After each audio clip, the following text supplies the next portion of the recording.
Hi, welcome back to a new season of Fractional Futures, the show for CEOs, founders, and investors who want clarity on modern marketing leadership.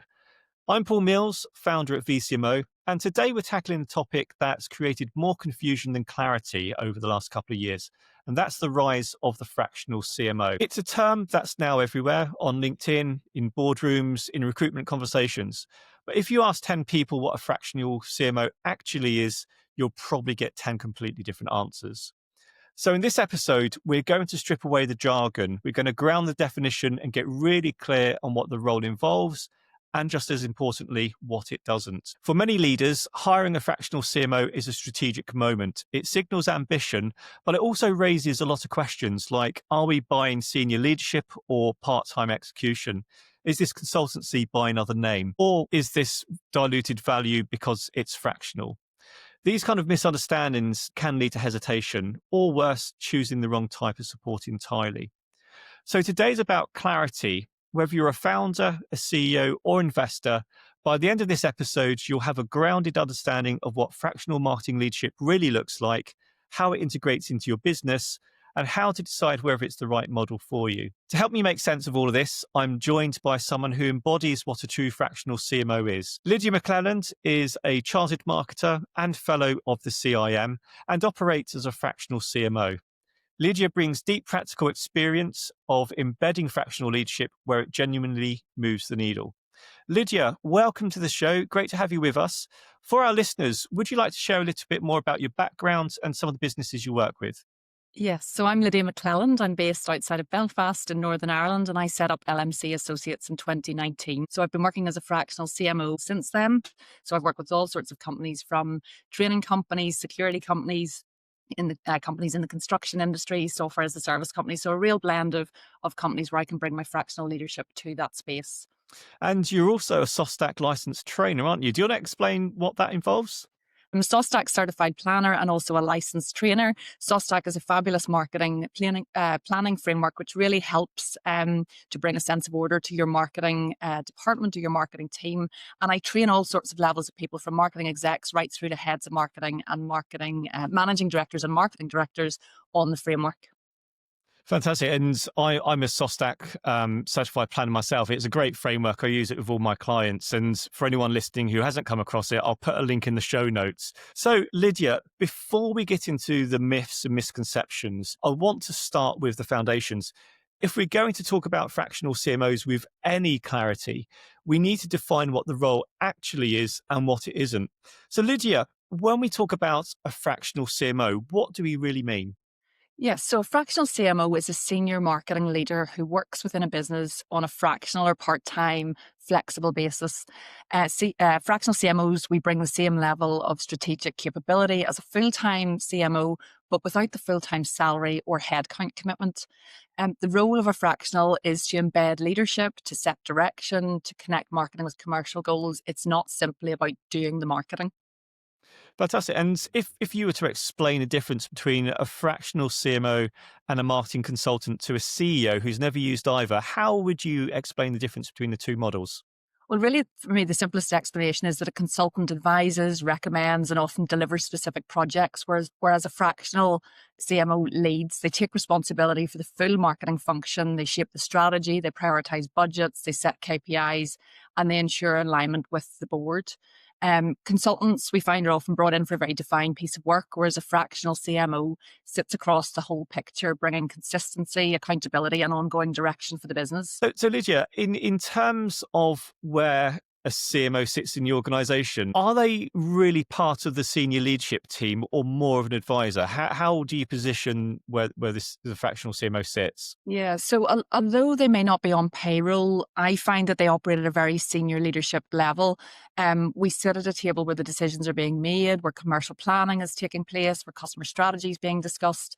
We're involved in things like product development and budget decisions. We very much are embedded at that senior leadership level.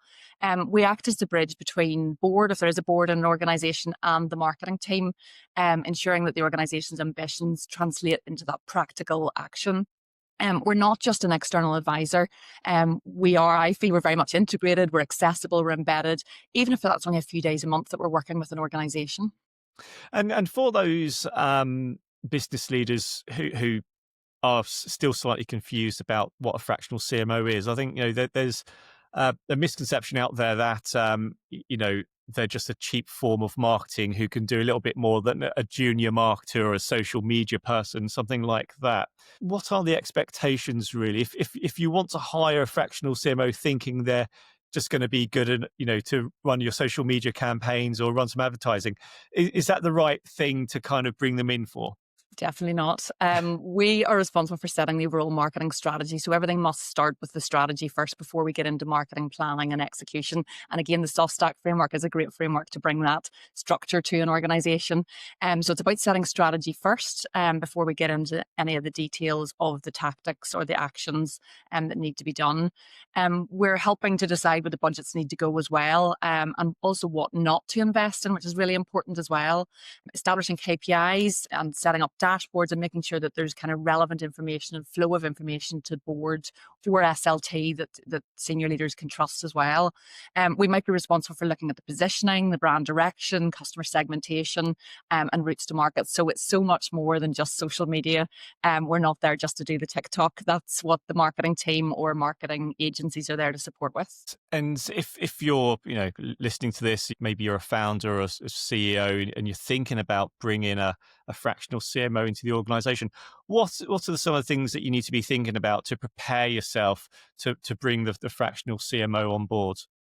So in terms of bringing a fractional CM on board, I would be thinking at that sort of at managing director level, what are the key strategic priorities for the year ahead, and where is marketing going to support with that, and how do we need that strategic support with it? Because there will be an element of, obviously, for the fractional to on board with the organization and get to grips with the kind of the plan for the year ahead, and what is then the right strategy. So as an MD, you need to consider what are our key business priorities for the year ahead, and then the fractional CMO will be able to support with the marketing strategy very quickly if the business priorities are clear.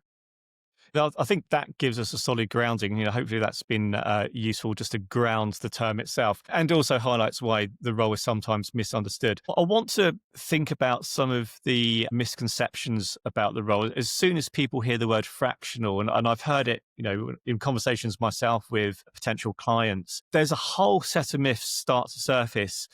Is it diluted value? Is it part-time thinking? Is it consultancy by another name? Or, is fractional CMOs, are they only really reserved for small firms or startups? So I want to tackle some of these misconceptions head on. So Lydia, what are the biggest misconceptions you come across when people first explore the fractional CMO model? Yes, well, one of the first ones is really around fractional means fraction of the value, but really the value comes from that senior thinking, not necessarily the senior presence 5 days a week within an organization. So although I might be only working with a company so many days per month, I am always thinking about them, and it doesn't matter whether that's evenings or weekends. They're always in my mind in terms of my contribution to the organization and what I'm doing. So the value, as I say, comes from that senior thinking. It's not about being present or sitting at a desk 5 days a week within an organization. Most businesses don't necessarily need a full-time CMO. They just need that expertise that's really focused, that's got really, sharp decision making, and a sort of sense of direction that eliminates any waste within the organization. So a fractional CMO certainly delivers, I feel, certainly the same caliber of leadership, but in a much more efficient way because of the time is spent on those really high impact priorities rather than internal noise. So just to make it clear, you're not buying hours, you're buying better choices, you're buying a clearer strategy, and fewer costly mistakes. So that's one of the myths. As I say, fractional does not necessarily mean a fraction of the value. Yeah, I think that's a really important point to make, Lydia. I think that there's many fractional CMOs out there who, when they present their services, they'll say, "Oh, you can hire me for 1 or 2 days a week." And I think what that introduces in the minds of someone potentially hiring that person is that you clock on at 9 in the morning, you clock off at 5, and that's it. That's not the case at all, is it? You are constantly thinking, even though you might be supporting that company for a couple of nominated days a week, you're always thinking about them. You're always available by phone, by email. It's not like a clock watching exercise, is it? No, not at all. And just like to give example, managing director might be sending me voice notes on WhatsApp. They might be coming through at 11 o'clock at night. Obviously, it's up to me to if I choose to respond there and then, or I leave it to the next morning, or pick up on it the next day. So, as I say, you're very much present for the company, but not not present in the sense of being at a desk 9 to 5, Monday to Friday. Another common question I hear often is whether a fractional CMO is just an expensive consultant with a new label. And I know a lot of people think that. How do you draw the distinction in practice? So for me, consultants, they very much advise, whereas a fractional CMO owns the marketing agenda. So a consultant may deliver a report or a specific report, whereas a fractional CMO is accountable for the outcomes, for strategy, for budgets, for team leadership, for KPIs. I could go on. But as I say, very much ensuring that the marketing is agreed and aligned to the commercial approach, and that it is at that senior level, whether that be at SLT or board level, if appropriate, within the business.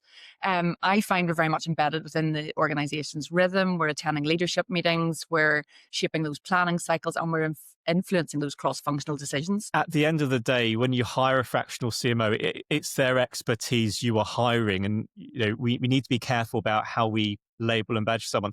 Now, a fractional CMO, they may provide consultancy. They might come into the business initially at the early stage. You might have a marketing challenge, and you may not retain them there and then. What you might do is bring them in from some initial advisory. Maybe you've got a marketing challenge, a pricing problem, or a brand issue, or maybe you're losing customers. And you might engage a fractional CMO on that consultancy or advisory basis, maybe in a workshop scenario or a strategy workshop type engagement, where you're just really leveraging their expertise. And I think sometimes that's where the terms get conflated. And actually, yes, fractional CMOs can consult, they can advise, but really where the value is, it's that retained leadership, isn't it? Yeah, absolutely. You're there. You're there as part of that leadership team, and you're there to deliver. One of the other common myths or confusions is that, and this may be because of how the fractional leadership movement evolved, because I think early stage SaaS businesses were hiring fractional CFOs to come in. And I think because of that, a lot of people apply the same logic to fractional CMOs, that they're only good for early stage scale ups, which is not really the case, is it? They can add value at any stage of the life cycle. So what's your experience with the different types of businesses that fractional CMOs support? Yeah, so the model works. I feel it works across all stages of business. So at scale up level, as you've mentioned, scale ups definitely need that senior expertise, but can't necessarily justify a full CMO salary at that stage. So certainly you can add value there. Mid market firms often might have a marketing team, but no strategic leader to bring that cohesion or accountability or longer term direction. And even larger organizations will use fractional CMOs to lead divisions. And there might be a transformation project, or even to act as interim cover without losing strategic momentum. So the model can be flexed to suit whatever size of company or structure of company.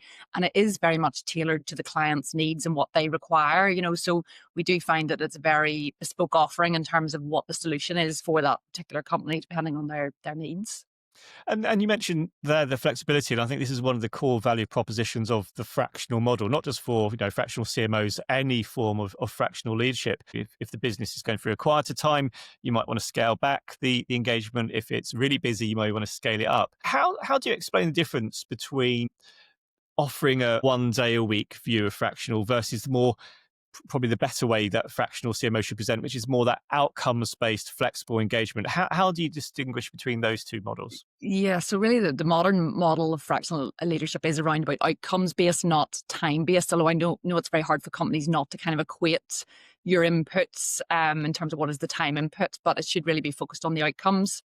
And as you've mentioned, like some months may require sort of heavier lifting, heavy strategic work. There might be workshops, there might be team leadership planning, and then other times it might be slight touch and oversight. So again, it absolutely depends on what the business requires and the cadence and the rhythm of that business. But flexibility allows the business to scale up the support then really during key periods or key phases. And so for example, there might be a product launch, there might be a rebrand, and there's a lot of input required to get the relevant outcomes and outputs at that time. And then you can potentially scale back if you've got a marketing team or you've got marketing agencies delivering then on your behalf. Just to reiterate, it's not about clocking hours, it's about delivering, clarity, direction and results for the business. It's not about filling in a timesheet on a weekly or monthly basis.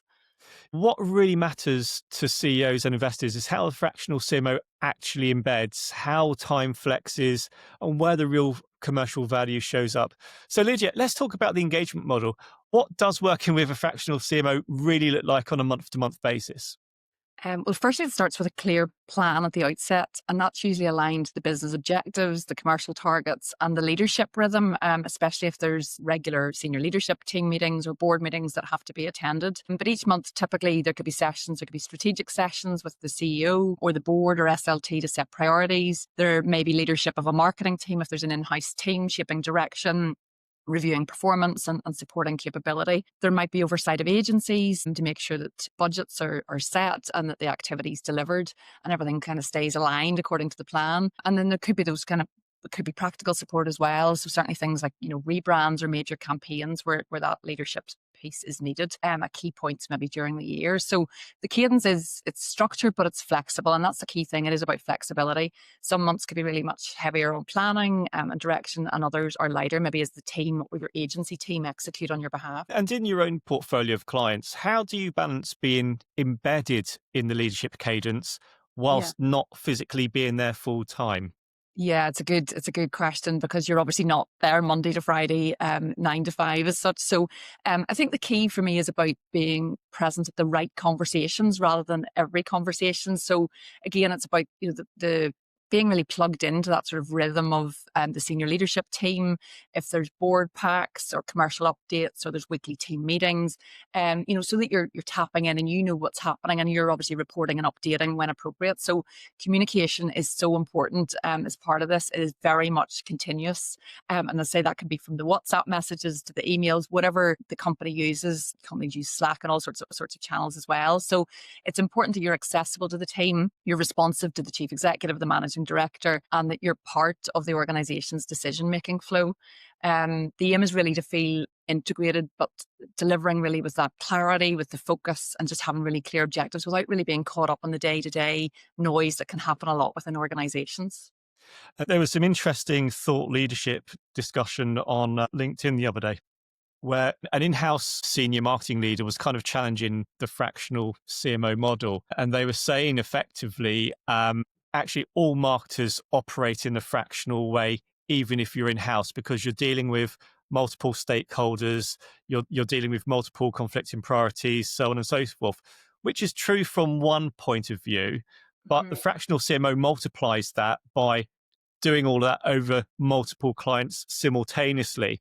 Yeah. And I think one of the, I guess, personal attributes that either makes you or breaks you as a fractional CMO is your ability to manage time, but at an elevated level. It's about planning, prioritizing, fitting things in. And it is a completely different look and feel to operating as an in-house marketer.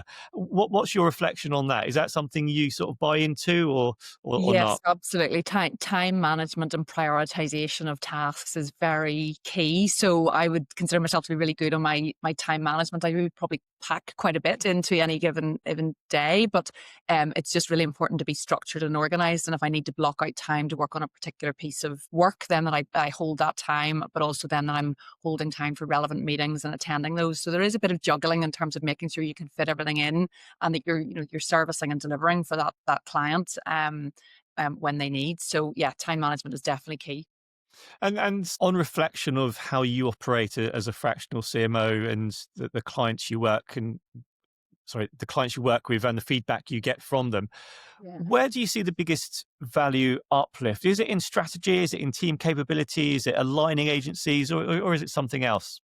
It can be a mix of everything. I think the first thing is about clarity of direction. So that businesses have, they stop wasting time and money on potentially disconnected activity. So there might be lots of tactical stuff going on within the business, but we're not joining the dots between, well, what does that mean in terms of the commercial success? So being very clear on the kind of strategic direction is important.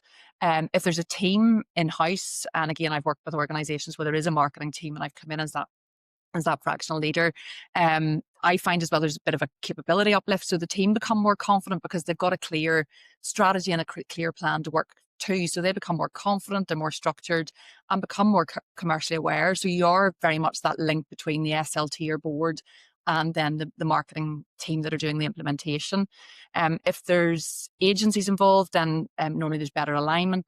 I would refer to myself as sort of the conductor of the orchestra at times. So, you're liaising with the agencies, you're making sure they've got very clear brief, very clear direction, and that really we're all starting to kind of row in the same direction. Also uplift really around prioritization. Again, sometimes it's knowing what to say no to, making the right decisions in terms of what to say yes to as well, and not wasting time on things that aren't the right fit for the organization. But the strategy by far is probably one of the best things, I think, because it sets that credible commercial roadmap, and really the whole organization. If you've got, even when we talk about strategy, it can be a plan on a page, strategy on a page. It's not about a 50-page document, but that people have a really clear understanding of the direction of travel and where they fit in and what they need to do to support the delivery of that strategy for the business. So for me, that's always the key thing. And you mentioned there just a moment ago, you mentioned the commercial signals or the commercial value. When you think about success, what are the commercial signals you look for that tell a fractional CMO engagement is working? Yeah, well, for me, there's always definitely a better link from